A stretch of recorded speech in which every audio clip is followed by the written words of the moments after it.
kuy samp ay dëkk ci yoon na fexe ba moom bu mu doxee tànku neen. lii lañu disait quelqu'un xamal ci épisode 22 bu Timis. wax bii di joxoñ Kanté mi dëkkoon si di menacer Clédor ndax erreur gi mu defoon. fii ci àdduna ay nit yu bëri ñu ngi dox ak seeni secret seeni erreur yu ñuy làkk ci ginnaaw seeni ree te ñu ëpp si ñoom ñu ngi bëgg a tuub changer fàtte mais le passé ne dort jamais surtout quand il est rempli de regrets. rawatina sooy dund si wetu ñu mel ni Kanté. mais cette fois Kanté a oublié une chose.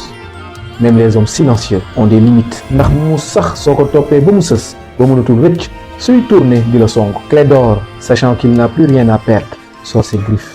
heureusement préparé woon na boppam ba pare. am na ay preuves ci clé USB yu jommal Kanté. li ma la xamal moo ëpp fuuf lu tuuti moo nekk ci clé bi.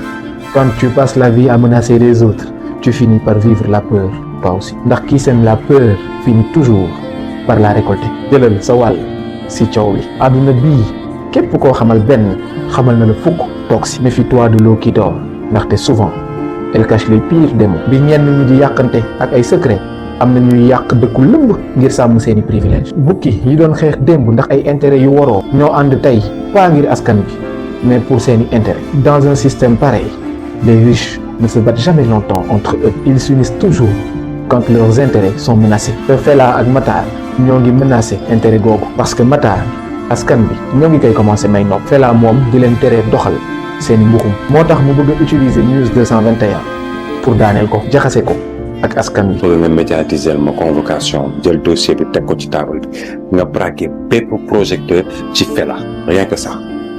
Et le mensonge devient dangereux quand il possède un micro. Et malheureusement la foule croit souvent ce qu'elle entend le plus fort. te li ñu xamul mooy ci ginnaaw góor yi ñuy takkal ay waajur yu jaaxle ñu ngi fa. ndax yar gi ñu yar seen doom ci njub moo tax suñu ko déggee ci yenn yi dañuy am lu leen nit. loolu nga wax de mën naa say jàpp waaye lii de boo ci taqee maa nga laale ci di nga def lu ma bett yaruñu la ci de. te Fela musuma nangu nga jël fukki dërëmu jàmbur bu la lewul di ko dugal si biir kër gi. ndax Sénégal doo takkal benn nit donc famille wam yëpp nga takkal. et le vrai poids d'une accusation ce ne sont pas les réseaux sociaux ce sont les larmes des parents. mais malgré tout Fela rassuré na ay waajuram. nee bàyyi leen li ngeen def dara xewul. comme nee nga dara xewul. dara xewul maa ngi nii yàlla man de wax dëgg yàlla sama pit bi yëpp demoon na. doon naa de xamal leen ni mën nañ ko séntu si gaalu xaj mais duñu ko fa mës a fekk muy lekk. gaalu xaj googu la Matar dul lekk mukk ak am lu ko métti bi mu yëgee li dal Fela. ndax dafa sacrifié woon boppam ngir moom mu am na fly. mais dans un système corrompu les personnes honnêtes sont toujours des menaces. te waroon na xam ni Kanté du kuy respecté kàddoom. su nit ñi bañee politique rek ñu mel nii ñoo tax. moo tax mu créer mouvement. et enfin on a la dream team des révolutionnaires. Matar Lo, Sémou, Aimé ak Julie tan yi am nañu ngan di problème. mais une peur reste en suspens. Matar Lo sax wax na ko. askan wu xiif mën na jaay ngoram ngir am lu mu lekk. le peuple affamé et fatigué choisira-t-il le discours de la vertu ou le billet de banque immédiat? Et pour changer système il faut que askan wi xam ni changement yombul dafa laaj sacrifice. car ce que la Chine est aujourd'hui est la somme de tous les sacrifices consentis. un ventre affamé n'a point d'oreille mais un cœur conscient a une voix que personne ne peut faire taire. ñu bañ ko jox récépissé seen musiba la. ndaxte au final askan wi ñoo yor kaddu gu mucc. Je pense qu'on devrait trouver une alternative par rapport au récépissé parce que comme nañ ñii nii dañu ko teel a octroyer.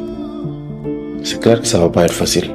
moo tax képp kuy wut na nga wut sa askan ndax bés boo ko ñàkkee ñàkk lépp. waaye Sadia mii di commencé jege Abdoulaye mbaa wóor na jigéen bu jógee ci divorce dafay vulnérable. bés boo ko wonee tuuti attention ak douceur mu daanu say loxo. et un cœur blessé peut facilement confondre réconfort et amour. que ses intentions soient pures ou pas gëwma ni Sadia dina attan beneen déception amoureuse. au final épisode bii di ñu xamal ni ay secret mën a yàqee àddina nit. ni nguur di yàqee ay valeur. ni tuuma mën a yàqee deru gor. mais malgré tout ça am na ay nit yu justice intéresse. ñu ngor sonal ay nit yu xalaatul mukk jaay seen conscience.